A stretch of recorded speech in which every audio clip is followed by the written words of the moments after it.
अस्सलामुअलैकुम viewers, welcome back to my channel doctor of medicine, जिसमें आज हम बात करते हैं नोस्पा 4 टैबलेट के बारे में।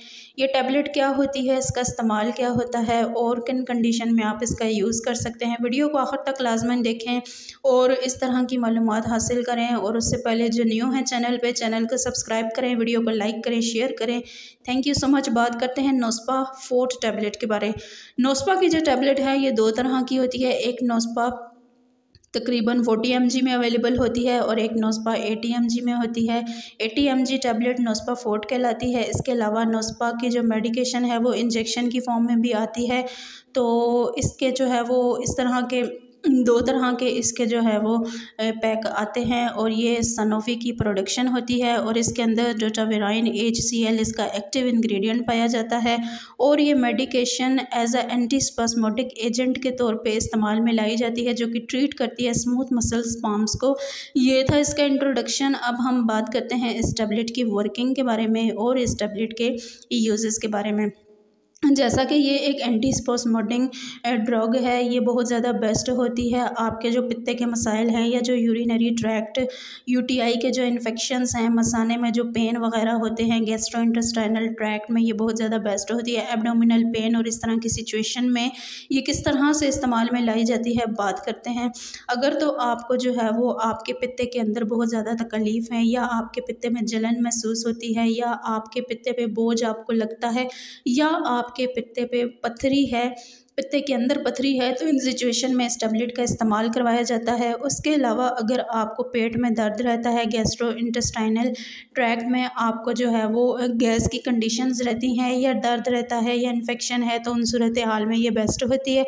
अगर आपके मैदे में पेन है या आपका मैदा आपको भरा भरा लगता है या आपका मैदा जो है वो प्रॉपर डाइजेशन नहीं कर रहा, तो उन सूरत हाल में भी आप इसका इस्तेमाल कर सकते हैं।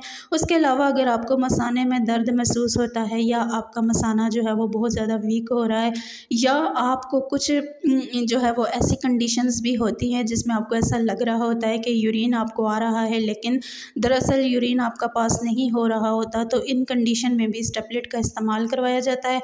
उसके अलावा किडनी में अगर आपको मसाइल हैं या पथरी है या मसाने में आपको पथरी है या गुर्दे में पथरी है या आपके पित्ते के अंदर पथरी है, तो इन कंडीशन में इसका इस्तेमाल करवाया जाता है। उसके अलावा फीमेल्स के अंदर जो है वो डिस्मेनोरिया की कंडीशन में इस टैबलेट का इस्तेमाल किया जाता है, यानी कि माहवारी आने से पहले फ़ीमेल्स को जिन तकलीफ़ का सामना करना पड़ता है या पेन उनको होता है या माहवारी के दौरान पेन होता है, तो उन सिचुएशन में वो इसका इस्तेमाल कर सकती हैं। उसके अलावा एब्डोमिनल क्रैम्प्स में आप इस टैबलेट का इस्तेमाल कर सकते हैं। अगर आपको जो है वो ब्लोटिंग रहती है तब भी आप इस टैबलेट का इस्तेमाल कर सकते हैं।